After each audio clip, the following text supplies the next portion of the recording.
Bismillahirrahmanirrahim. Alhamdulillahi rabbil alamin. Wa bihi nasta'in ala umuri dunya waddin. Asyhadu an la ilaha illallah wahdahu la syarikalah. Amma ba'du.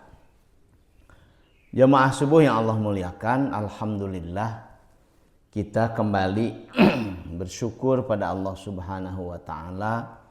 Allah berkenan mempertemukan kita dalam aktivitas yang penuh dengan kebaikan, di tempat yang penuh dengan kebaikan,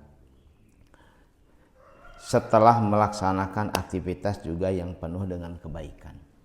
Kita thalabul ilmi di masjid setelah melaksanakan sholat subuh berjamaah. Mudah-mudahan Allah menerima segala amal ibadah kita. Dan ngaji kita adalah kalam ke 110 dan 112 kitab Hikam Ibnu Athaillah As-Sakandari. Sekaligus juga nanti menjadi penguat sebetulnya dari ayat terakhir surat Al-Ankabut, surat ke-29.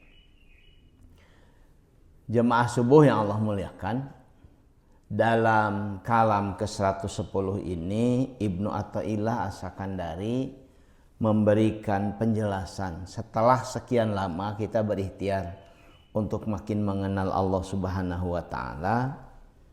Setelah sekian lama kita mencoba mendekatkan diri kepadanya, maka pengetahuan kita, makrifat kita kepada Allah seharusnya memang semakin meningkat. Kata beliau, "Malam ya'rifin ni'ama biwujdaniha arafaha biwujudi fuqdaniha." Siapapun yang tidak mengetahui nilai kenikmatan ketika kenikmatan itu ada, maka ia akan mengetahuinya ketika kenikmatan itu sudah tidak ada. Ini salah satu yang menjadi khas penjelasan ulama tasawuf tentang betapa luar biasanya nikmat yang Allah berikan pada kita, pada makhluknya. Saking luar biasanya sampai nikmat-nikmat itu terasa menjadi biasa, tidak lagi menimbulkan ketakjuban, sekaligus juga rasa syukur. Dan dalam kalam selanjutnya saya jelaskan nanti sekaligus. Kata beliau juga, tamakkunu halawatil hawa minal qalbi huwa da'u al-udal. Kelezatan hawa nafsu, tamakkun yang sudah bersarang di dalam hati, huwa ad-da'ul udal. Dia adalah penyakit yang sangat kronis, udol, sangat-sangat sulit untuk bisa sembuh. Kesenangan dunia yang sudah melekat dalam hati merupakan penyakit yang sangat kronis, sangat sulit diobati, sehingga terkadang obat iman dan keyakinan saja tidak lagi bermanfaat.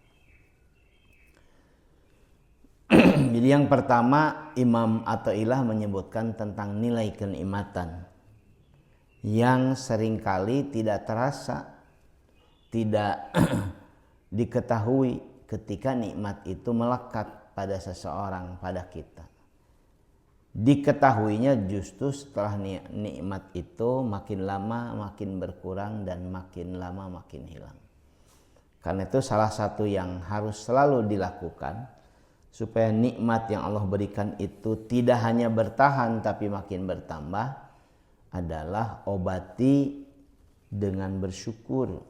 Jadi kalau hidup kita terasa jauh dari kenikmatan sehingga berbagai macam nikmat itu tidak terasa sebagai kenikmatan, terutama di saat-saat sekarang, Pak, dalam kondisi fisik yang sebetulnya secara umum banyak orang sehat, tapi hidup terasa demikian berat. karena kondisi negeri yang tidak baik-baik saja membuat vibes-nya, atmosfernya tidak menjadi nikmat. Demikian banyak orang yang merasakan penderitaan di hari-hari ini di negeri tercinta. Nah, dalam aspek tasawuf, para ulama tasawuf pasti akan menyuruh mengobatinya dengan bersyukur. Bersyukurlah dengan segala yang kita dapatkan. Kita tidak pernah tahu betapa besarnya nikmat Allah yang ada pada kita. Justru menjadi demikian terasa ketika kenikmatan itu berkurang dan kemudian menghilang. Bukankah betapa berharganya kesehatan? Ketika sehat seringkali diabaikan. Sangat terasa berharga ketika sakit dan tidak berdaya. Betapa bernilainya keluarga. Justru ketika keluarga itu jauh dan kemudian hilang dari kehidupan. Betapa pentingnya iman dan Islam. Justru ketika nanti kita sudah tiada. Saya selalu saja kalau menjadi makmum, Pak, di sholat-sholat jahriyah seperti subuh, maghrib dan isya, kalau mendengar imam membaca surat An-Naba, ujungnya itu ujung surat An-Naba itu kan curhatan, penyesalan yang tidak berakhir ketika orang-orang kafir itu menyaksikan demikian ruginya mereka di akhirat. Sehingga mereka berandai-andai, lau kuntu turoba, andaikan kami ini menjadi tanah saja, tidak usah jadi manusia. Kenapa? Karena demikian berharganya iman dan Islam itu justru nanti ketika di akhirat. Wa yaqulul kafiru law kuntu turaba. Wa yaqulul kafiru ya laitani kuntu turaba. Itu ya laitani itu ungkapan dalam bahasa Arab bahwa apa yang kalau diterjemahkan dalam bahasa kita itu ungkapan penyesalan yang luar biasa. Ya laitani, andaikan aku ini dulu tidak menjadi manusia, jadi tanah saja, jadi debu saja. Karena ketika jadi manusia, seluruh aktivitas kehidupan yang kita jalani di dunia akan diminta pertanggungjawaban di akhirat. Dan tahu betul seseorang itu nanti begitu ajal menjemput, seseorang sudah tahu akan kemana dia berakhir. Mungkin sekarang tidak terasa oleh banyak orang betapa pentingnya iman dan Islam. Betapa berharganya, betapa bernilainya. Sama seperti yang lain-lain tadi, kesehatan. Sama seperti keluarga. Sama seperti berbagai nikmat yang Allah berikan pada kita. Karena itu salah satu yang terus-menerus kita lakukan supaya nikmat yang Allah berikan pada kita itu terasa demikian bernilai. Bersyukurlah dalam kondisi apapun. Dan syariat itu memberikan terapi, memberikan pengobatan bagaimana mengatasi kedua hal tadi, tentang nikmat yang semakin lama semakin tidak dirasakan kecuali setelah tidak ada. Yang kedua tentang bagaimana seharusnya hidup itu dijalani. Dalam Al-Quran Allah Subhanahu wa ta'ala menjanjikan petunjuk bagi orang yang bersungguh-sungguh memerangi nafsunya. Karena kalau kelezatan dunia sudah demikian meresap ke dalam seluruh struktur sel tubuh kita, sulit sekali orang itu bisa menggantikan kelezatan dunia yang materi itu dengan yang imateri. Sulit sekali. Karena itu mumpung masih sehat, mumpung masih bisa berpikir dengan jernih, ini memang harus dilatih. Dan ini perintah Al-Quran. Janji Allah Subhanahu wa ta'ala menegaskan, walladzina jahadu fina lanahdiyannahum subulana wa innallaha lama'al muhsinin. Dan orang-orang yang berjihad sungguh-sungguh mencari keridhaan kami, benar-benar akan kami tunjukkan kepada mereka jalan kami. Wa innallaha, dan sesungguhnya Allah lama'al muhsinin, benar-benar menyertai orang-orang yang berbuat kebaikan. Sampai 2 taukidnya ini sumpahnya. Ada inna dan ada lam taukid. Wa innallaha lama'al muhsinin. Sesungguhnya Allah benar-benar akan menyertai orang-orang yang berbuat kebaikan. Apa yang dimaksud? Jamaah subuh yang Allah muliakan, salah satu yang akan sangat sulit untuk bisa merasakan kenikmatan dari Allah Subhanahu wa taala itu ketika fisik dan batin kita terbiasa diakrabkan pada kenikmatan-kenikmatan materi yang sangat sangat terbatas. Sulit itu orang untuk bisa menikmati hal-hal yang spiritual, hal-hal yang imaterial kalau tidak dilatih, tidak digeser. Karena itu ini jadi terapi. Dan kata Imam Al-Ghazali, seseorang yang ingin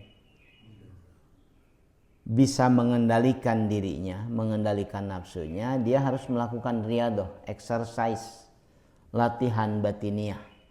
Walaupun latihan batiniah ini diawali dengan latihan fisik. Kata Imam Al-Ghazali ada 4 hal yang harus terus-menerus kita coba. Jadi kita akan melatih sesuai dengan kemampuan dan kemauan kita masing-masing supaya bisa menikmati apa yang tadi disebutkan sulit dinikmati ketika masih ada. Baru terasa nikmatnya nanti setelah tiada. Baru terasa pentingnya setelah justru semakin berkurang.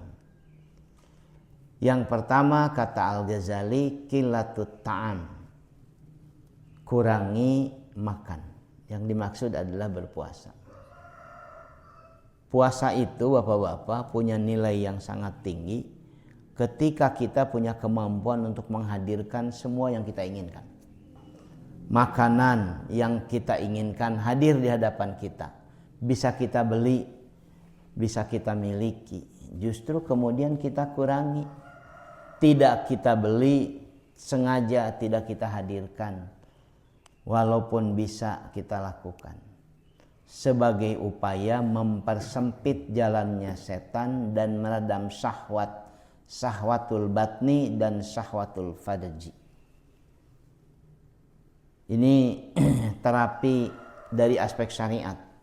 Terapi batiniah lewat latihan jasadiyah. Yang kedua, qillatul manam, mengurangi tidur, menghidupkan malam-malam di mana orang biasa terlelap tidur dengan qiyamul lail. Ada banyak sekali orang di kondisi sekarang yang mengalami insomnia, kesulitan tidur. Sulit sekali tidur. Tapi kalau sedang melakukan aktivitas justru dia bisa terkantuk-kantuk, nundutan. Dipakai ngaji nundutan, dipakai digawe nundutan, dipakai ngobrol nundutan. Tapi begitu dia rebahkan justru sulit tidur. Sulit sekali tidur, bisa 2-3 jam itu belum juga tidur. Apalagi ditambah dengan kebiasaan baru yang dilakukan orang-orang di masa sekarang. Scroll HP, tidur di bawah HP-nya, di scroll bisa 4 jam itu orang nggak tidur-tidur. Latihnya adalah dengan qiyamul lail. Terapinya. Karena tadi dipakai ngaji kan nundutan. Dipakai itu ngantuk. Udah pakai sholat sekalian. Dan tidak lagi jadi perdebatan. Boleh gitu sholat malam sebelum tidur? Bukan boleh lagi. Boleh banget itu, silakan. Daripada tidak bisa tidur, mending gunakan sholat malam. Biar lelah mata kita, biar lelah fisik kita, sehingga kemudian bisa menikmati tidur. Qillatul manam, menyedikitkan tidur malam, menghidupkan malam dengan aktivitas ibadah. Yang ketiga, qillatul kalam, menahan untuk tidak banyak bicara yang tidak bermanfaat, menjaga lisan dari kesia-siaan, dari ghibah dan dari kesombongan. Sekarang kita sedang menyaksikan betapa buruknya orang yang terlalu banyak ngomong, ngawur, ngelantur, dan bisa membuat harga saham jatuh, rupiah naik, dan orang jadi sakit hati dan sebagainya. Kita kan sekarang ketemu istilah-istilah yang disampaikan karena orang tidak bisa menahan untuk tidak bicara sembarangan. Hari-hari ini kan kita ketemu istilah londo ireng. Aduh ya Allah. Qillatul kalam. Jadi kalau kita bisa demikian kesel, kecewa, bahkan marah dengan yang terlalu banyak bicara yang tidak bermanfaat, makin banyak bicara bukan makin manfaat, makin tidak bermanfaat, dan lain sebagainya. Maka ini latihan efektif. Jaga lisan. Kalau memang tidak penting dan tidak perlu, ya nggak apa-apa, nggak usah komen dan lain sebagainya. Kalaupun harus komen gitu, ya udah pakai teks yang baik dan lain sebagainya. Ini sedang dialami oleh kita nih sebagai entitas bangsa. Terlalu banyak bicara, bisa panjang, lebar, dan salah sebagainya. Datanya salah, omongannya menyakitkan dan lain sebagainya. Kalau orang biasa nggak apa-apa, ini pemimpin. Ini musibah kita sebagai bangsa. Dan yang terakhir kata Al-Ghazali, ihtimalul adha, bersabar atas gangguan orang lain. Inilah obat mujarab untuk menghancurkan kesombongan atau ego. Terkadang sengaja Allah hadirkan orang-orang yang membuat kita merasakan ketidaknyamanan dari perkataannya, dari tindakannya, dari sikapnya. Sengaja supaya kita bisa mengukur kesabaran kita, apakah makin hari makin meningkat atau justru makin hari makin menurun. Seiring bertambahnya usia, kan idealnya makin meningkat itu kesabaran, makin meningkat kearifan, makin meningkat juga spiritualitas. Sekarang kita sedang menyaksikan, ternyata tidak selalu itu bertambahnya usia bisa membuat orang bertambah bijak, bertambah sabar, bertambah kemampuan mengendalikan diri. Justru sebaliknya yang sedang terjadi pada kita sekarang. Ihtimalul adha, latih supaya kita bisa bersabar atas hal-hal yang tidak menyenangkan dari orang-orang di sekitar kita. Selama 13 tahun jamaah sekalian, Nabi mengalami hal tidak menyenangkan ketika tinggal di Makkah. Sanes 1 tahun 2 tahun, 13 tahun. Dari hal-hal yang kecil, hanya cibiran, makian, cacian, sampai yang paling besar, yaitu upaya melakukan pembunuhan pada dirinya. Kurang lebih sekitar 13 tahun. Dan ketika datang ke Madinah tidak serta-merta berubah. 1, 2, 3 tahun di awal itu juga terjadi penolakan, perlawanan, sekaligus juga respon negatif. Jadi demikian panjang penderitaan yang dialami beliau. Dari sanalah kemudian beliau bisa menjadi figur yang jadi role model bagi kita semua. Ihtimalul adha, ini kata Al-Ghazali. Inilah level di mana seseorang bisa naik dari biasa-biasa menjadi istimewa. Dia melatih dirinya untuk bisa mengendalikan hawa nafsunya. Dia melatih dirinya untuk menghancurkan egonya. Dia juga melatih dirinya untuk bisa bermanfaat bagi sekitarnya. Ini yang jadi bagian penting ngaji kita pada subuh ini, jamaah sekalian. Saya tidak menambahkan lebih panjang lagi. Kalau ada yang menyampaikan masukan, mau menyampaikan juga pertanyaan, mangga Tapi kalau tidak ada, sampai sini ya ngaji kita ya. Kita sengaja tidak memperpanjang ini, memanfaatkan waktu yang lebih. Makin hari ini makin terasa tidak terlalu baik-baik saja. Apalagi subuhnya kan siang. Subuh itu hampir jam 5. Sehingga barangkali yang punya aktivitas di pagi hari bisa lebih awal dan lain sebagainya. Itu yang saya sampaikan Bapak-Bapak sekalian, mudah-mudahan manfaat. Sekali lagi ini di materi ini ajakan untuk melakukan terapi, exercise, riadoh pada diri kita supaya kemudian kita bisa lebih mampu mengendalikan diri kita. Mohon maaf kalau banyak hal tidak berkenan. Aqulu qouli hada astagfirullah li wa lakum. Subhanakallahumma wa bihamdika asyhadu an la ilaha illa anta astaghfiruka wa atubu ilaik. Assalamualaikum warahmatullahi wabarakatuh.